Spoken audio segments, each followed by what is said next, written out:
दे रही है। देखिए, गर्भवती महिलाएं अगर जो बच्चे को संस्कार देती है वो ही उस बच्चे पर संस्कार पड़ते हैं। आज की महिलाएं हमारी मोबाइल और टीवी इसी में जीवन गुजरता है, और बाद में जब बच्चे होते हैं तो उनको दूध पिलाते हैं, उनको खाना खिलाते हैं तो मोबाइल टीवी दिखा के खिलाते हैं, क्योंकि ये संस्कार पड़े हैं, क्योंकि हम उसी में घुसे रहते हैं। तो वो महिला अपने बच्चे को क्या संस्कार देती है? शुद्धोसी बुद्धोसी निरंजनोसी संसार माया परिवर्जतोसी शरीर भिन्नम त्यज सर्वज्येष्ठा मंदाव वाक्य उपास्य पुत्र। हे पुत्र, तू शुद्ध है, तू बुद्ध है, तू निरंजन है, और ये संसार के माया प्रपंचों से दूर है। बल्कि ये शरीर भी जो तेरा है वो भी तेरा नहीं है। और उन माँ के लोरी के बच्चे में से संस्कार पड़े कि उस बच्चे ने, उस बालक ने 11 वर्ष की उम्र में दीक्षा ले ली। प्रश्न मंच पूछ सकती हूँ मैं प्रवचन से, तो ध्यान से सुनना सभी, कि 11 वर्ष की उम्र में दीक्षा ले ली, और दीक्षा लेने के बाद उनका नाम पड़ा आचार्य पद्मनंदी। क्या पड़ा? ध्यान रखना, दीक्षा लेने के बाद उनका नाम पड़ा आचार्य पद्मनंदी, और कुंदपुर नामक नगर में जन्म लेने से उनका नाम पड़ा आचार्य कुंद स्वामी। तो उनको स्वाध्याय करने की बहुत लालसा थी, उत्कंठा थी, और बहुत उनका स्वाध्याय में मन लगता था। दीक्षा लेने के बाद तो यही कार्य है, तो स्वाध्याय कर रहे थे, और स्वाध्याय करते करते उन्होंने पढ़ा कि मध्य लोक में तो साक्षात 20-20 तीर्थंकर विराजमान है, तो मुझे तो उनके दर्शन करने हैं। इतने प्रकार आस्था भक्ति कि मुझे तो साक्षात भगवान के दर्शन करने हैं, लेकिन अभी तो कोई चारण रीति होती नहीं है, तो मैं कैसे दर्शन करूंगा? लेकिन फिर भी मन में भावना है कि मैं तो प्रभु के दर्शन अवश्य करूंगा। साथ तो मुनियों का अपार बड़ा संग, लेकिन फिर भी ऐसी आस्था, और उनकी आस्था को देखकर जो सिमंदर स्वामी समोशरण में विराजमान थे, उनके मुख से दिव्य ध्वनि खिली, आचार्य कुंद को मेरा आशीर्वाद।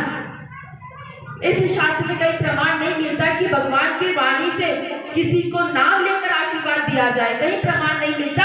लेकिन आचार्य कुंद स्वामी एक ऐसे आचार्य थे कि जिनका समोशरण में भगवान की दिव्य ध्वनि में उनका नाम खिला। तो जो 12 सभा के लोग थे, जो जीव थे, जो देव दिव्यांश थे, उनको बड़ा आश्चर्य हुआ कि भगवान चक्रवर्ती आया, भगवान ये आचार्य कुंद कौन है जिनका नाम आप ले रहे हो? क्या ये भरत क्षेत्र के बहुत विद्वान, बहुत महान आचार्य हैं। अच्छा, और उन्होंने प्रतिज्ञा की है कि जब तक मैं समोशरण में विदेश क्षेत्र में जाके भगवान के दर्शन नहीं करूंगा, जब तक मेरे 4 प्रकार के आहार जल का त्याग है। लेकिन प्रभु ये कैसे संभव है? मध्य लोक के आचार्य और विदेश क्षेत्र में कैसे आएंगे? और अगर नहीं आए तो आहार जल के बिना तो उनकी समाधि हो जानी है। तो इसका समस्या का समाधान क्या है? कैसे गए आचार्य श्री विदेश क्षेत्र में? अब इसके भी 2 प्रमाण मिलते हैं। एक तो कि उनको चारण रीति प्रकट हो गई, और चारण रीति के माध्यम से वो विदेश क्षेत्र में जाके भगवान के दर्शन किए। दूसरा प्रमाण मिलता है कि जो समोशरण में व्यंतर जाति के देव थे, तो उन्होंने सोचा कि वैमानिक जाति के देव तो जा नहीं सकते, लेकिन हम तो व्यंतर जाति के देव हैं, तो हम जाके उनकी प्रतिज्ञा को पूरा करेंगे। और तो व्यंतर जाति के लोग भगवान का आशीर्वाद लेके आते हैं वहां पे आचार्य कुंद स्वामी के वहां पे, और 3 दिन हो गए थे उनको ध्यान में लीन, बिना आहार जल के आए कि हम तो गुरुदेव को ले जाने आए हैं, और गुरुदेव ध्यान में मग्न कि मैं तो भगवान के दर्शन करके ही आहार जल ग्रहण करूंगा। अगर प्रभु इस जन्म में हो जाए तो ठीक, नहीं तो अगले जन्म में जो भी पर्याय मिली, कम से कम उस पर्याय में तो मेरे को आपके दर्शन हो जाए। बहुत देर तक खड़े रहे, अंदर जाते के देव। फिर उनके जो आचार्य संघ के जो साधु थे उनसे बातचीत की, तो उन्होंने कहा कि देखो 3 दिन तो हो गए, अब इनका ध्यान विसर्जन होगा। तब इन्होंने प्रतिज्ञा की है कि मैं भगवान के दर्शन करके यहाँ जल ग्रहण करूंगा, उसके पहले नहीं करूंगा। तो उन्होंने कहा अरे हम तो ले जाने ही तो आए हैं। और आचार्य जी ने सुना, अरे नेकी और पूछ हम तो जाने को कब से तैयार बैठे हैं, चलो चलो लेके चलो हमको। और ध्यान से विसर्जन होते हैं और आचार्य श्री विदेश क्षेत्र में पहुंच जाते हैं। अब देखिए विदेश क्षेत्र का नजारा।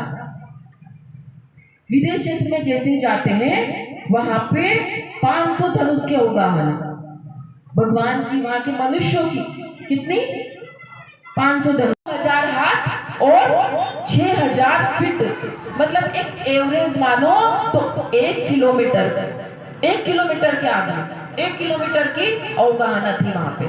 और आचार्य जी थे मध्य लोक के 3.5 हाथ के, कितने, तो वो तो इतने से और 1 किलोमीटर की अवगाहना।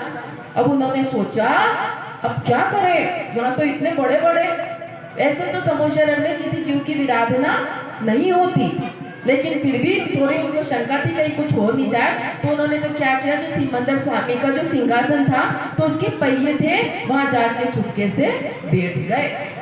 और आचार्य जी भगवान सिमंदर स्वामी की 8 दिन तक जो वाणी के लिए 8 दिन वो वहां पर रहे और उनकी वाणी को उन्होंने श्रवण किया। तो चक्रवर्ती वहां पर आता है भगवान के समीप और वो देखता है ये अजीब जाति का कीड़ा, लग तो मनुष्य रहा है और मुद्रा भी दिगंबर दिख रही है, ये कौन है। और उन्होंने हाथों में ऐसे लिया कि प्रभु ये कौन है, कीड़ा जैसा दिख रहा है। अरे क्षमा मांगो, भरत क्षेत्र के बहुत बड़े आचार्य हैं, आचार्य कुंद स्वामी। अच्छा, और इतने से दिख रहे थे तो उन्होंने नाम रख दिया तीसरा एलाचार्य। इलायची के समान जिसकी अवगाहना थी तो उनका क्या नाम रखा, एलाचार्य। उसके बाद 8 दिन तक आचार्य कुंद का आहार नहीं हुआ, भगवान के दर्शन तो हो गए